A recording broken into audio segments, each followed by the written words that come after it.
Septum, Severus, Sixtum, Ego. Severus Snape? Caesar! Caesar?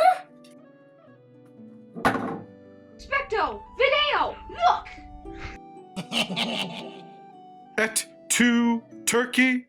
Oh, hey there, stranger. It seemed just weeks ago a trend was sweeping short-form social media, especially most heavily TikTok, where women would interrogate their male significant other, their husband, their boyfriend, or maybe another family member, such as a brother, and they ask about just exactly how often they thought about the Roman Empire. How often do you think about the Roman Empire? Do you think about the Roman Empire ever? How many times, like a week, or just how many times in general, do you think about the Roman Empire? How often do I think about it? Maybe a week or two ago? I don't know. I guess technically like every day. I don't know. Once a week? Maybe 3 or 4 times a month. You think about the Roman Empire once a week.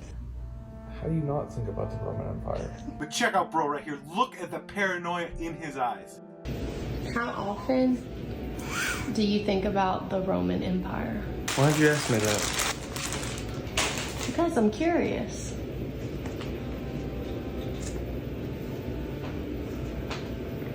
Somebody here? Youth police or something? How do you know I think about that? How do you know? Holmes literally thought she was reading his mind. Why is it approximately 1,500 years after its supposed fall, do men still dwell upon the Roman Empire? Well, hopefully we can get to the bottom of this quandary before it becomes a social pandemic. Can we say that word anymore? I am the professor, and this is why men are obsessed with the Roman Empire. Stick around.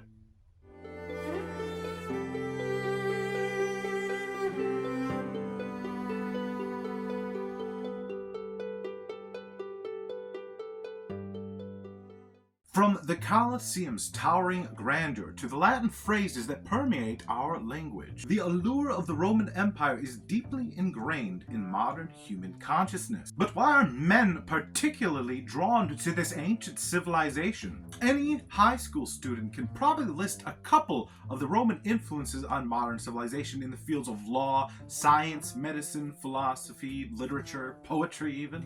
But these factors, while important, aren't the most exciting. These factors aren't why men are dwelling on some civilization some 1,800 years detached from our own. The number one reason, that's right, we're starting at the top this time, is the enduring legacy within our pop culture. We're talking the big screen, baby. And the small screen. And the really, really small screen that's in your pocket. The number two reason is the know-how and can-do of Roman engineering and architecture. For sake of the argument of this presentation, men typically fall under two categories: those who design and those who build.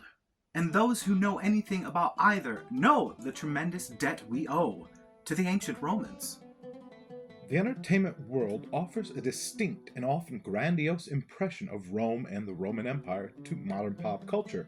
Whether it's classics such as Spartacus and Ben-Hur, or more modern instances such as Ridley Scott's Gladiator, the Spartacus TV series, or games such as Sid Meier's Civilization.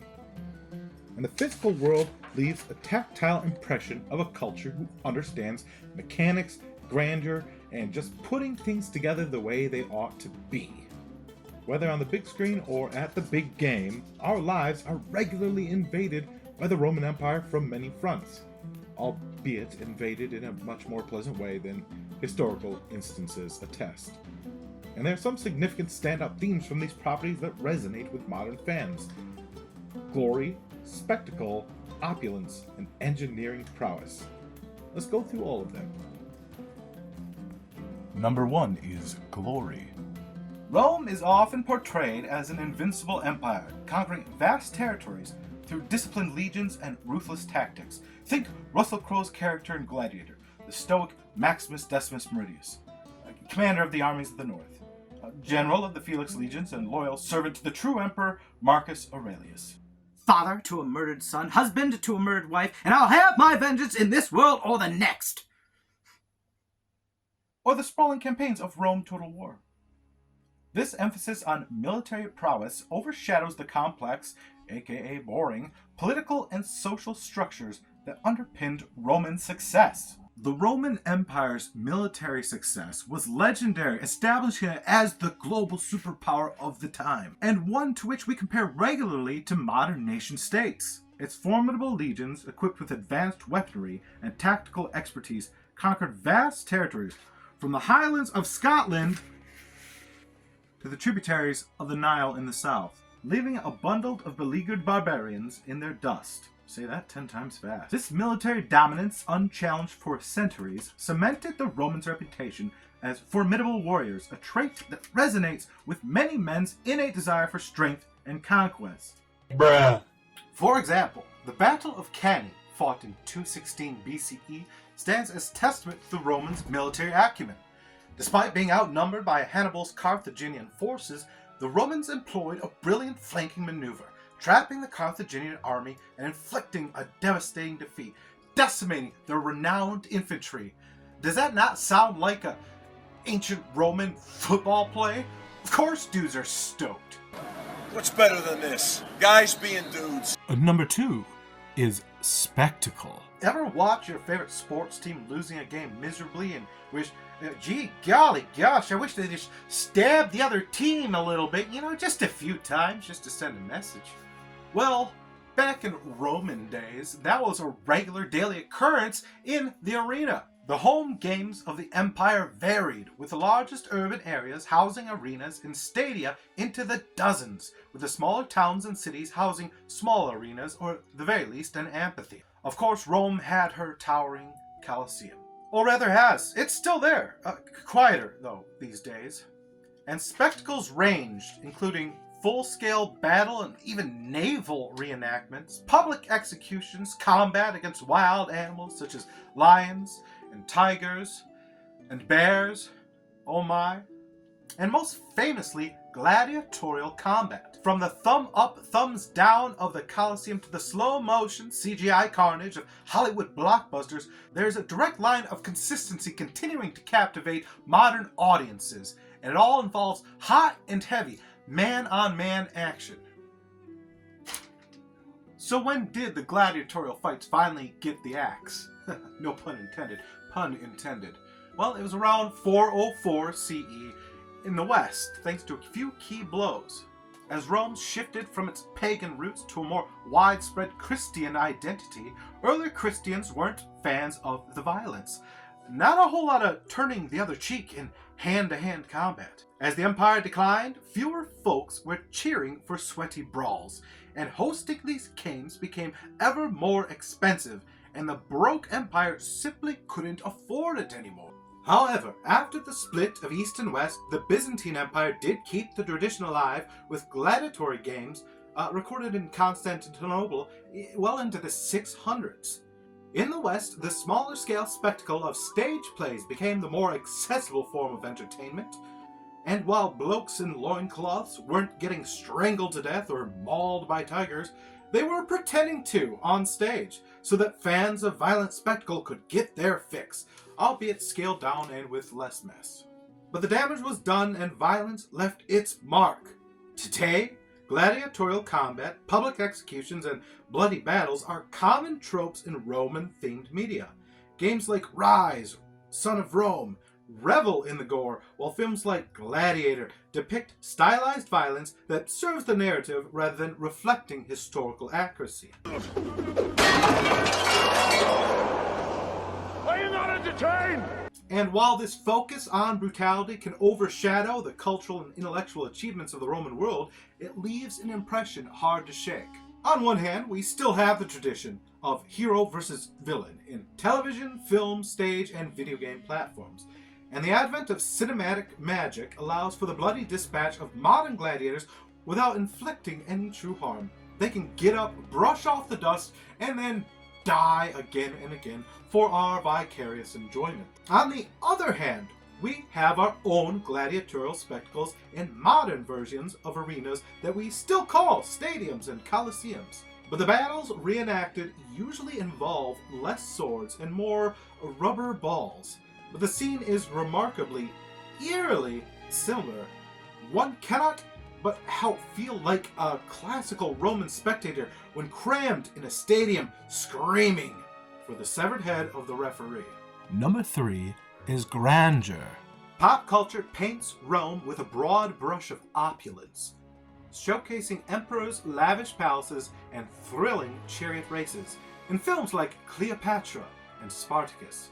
While these portrayals often exaggerate the wealth and decadence of the elite, neglecting the harsh realities of the rest of us, they undoubtedly contribute to the lasting allure of Roman grandeur. This fascination permeates our own lives today, influencing everything from modern architecture and intricate jewelry to the timeless elegance of white marble and chiseled granite. When we envision grandeur, extravagance, or sheer expensiveness, the Roman Empire readily comes to mind. Phrases like "fit for an emperor" always hit harder than "fit for a king," highlighting the enduring association of Roman influence within opulence. This legacy manifests in various ways, starting with the 18th and 19th centuries' neoclassical architectural surge. Iconic structures like the Pantheon and Colosseum served as inspiration for majestic buildings like the Lincoln Memorial in Washington, D.C., with its awe-inspiring columns and grand portico. Even contemporary architecture incorporates Greco-Roman elements. Look no further than the Getty Center in Los Angeles. Its travertine facade and peristyle courtyard evoking classical serenity set in a modern facet. The monumental scale and clean lines of Latin flair extend beyond physical structures, impacting the worlds of fantasy and science fiction. The galactic Senate Rotunda in Attack of the Clones draws undeniable inspiration from the Pantheon, while the elven city of Rivendell in Lord of the Rings features grand arches and colonnades reminiscent of ancient Pompeii. These are just two prominent examples, and most would admit to seeing at least one of them. To access the classical look of Rome, we even still use the same materials. The pristine beauty of white marble remains a sought-after aesthetic choice, exuding luxury and purity from gleaming statues to bathroom vanities. Sandstone adds a touch of rustic charm to modern spaces with its warm tones and natural textures.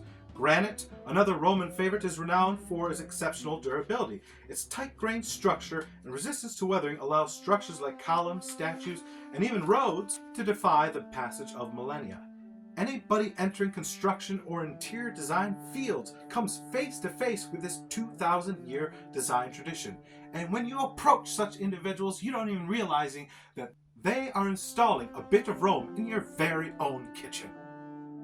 We get this a lot. This isn't the real Caesar's palace, is it? What do you mean? Did Caesar live here? No. Number 4 is engineering prowess. Now let us move on from the Hollywood image of muscle-bound warriors and leather skirts gleaming in the sweltering sun.